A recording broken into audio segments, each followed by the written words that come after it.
So if we pass 9 in our function, that in, as you can see in a square root, this partial function, okay, this class, we have not covered this case, we have only covered the positive case. So if I simply run this after this change, if I pass 9, then if I simply run it for the pattern match partial function 2, it would throw some error, okay, because it is saying that only one case you have covered, for the negative case you have not covered. So in earlier case, uh, we if we are passing 9 in our square root object, then it was handled by NaN. So you simply can use NaN as a invalid output. You can use if and else by showing that invalid output, but in this case it is throwing an exception.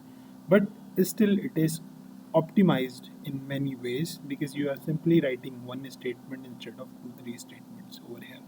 So these are two ways. Either way you can go.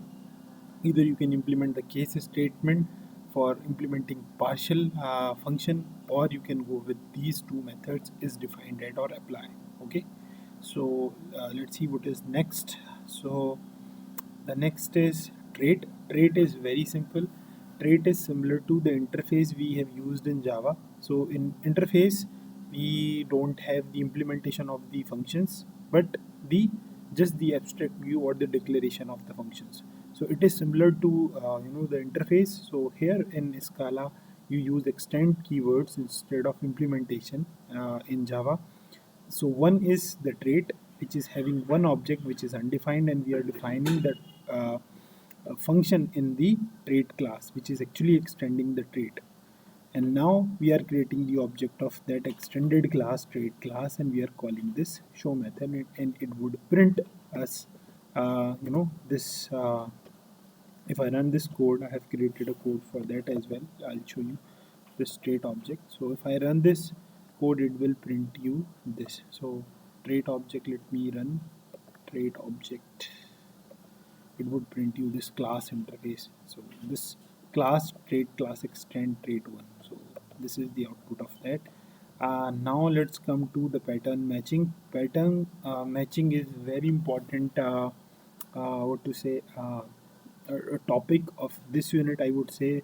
Pattern matching and regular expression, only two topics are very important from this unit. But I hope you would understand this topic in depth. So I'll come to the theory part once again, but first let's discuss the code. Okay, so the pattern matching code, let's look at this. So as you can see in this, we are reading something from the console. Okay, we are reading something from the console.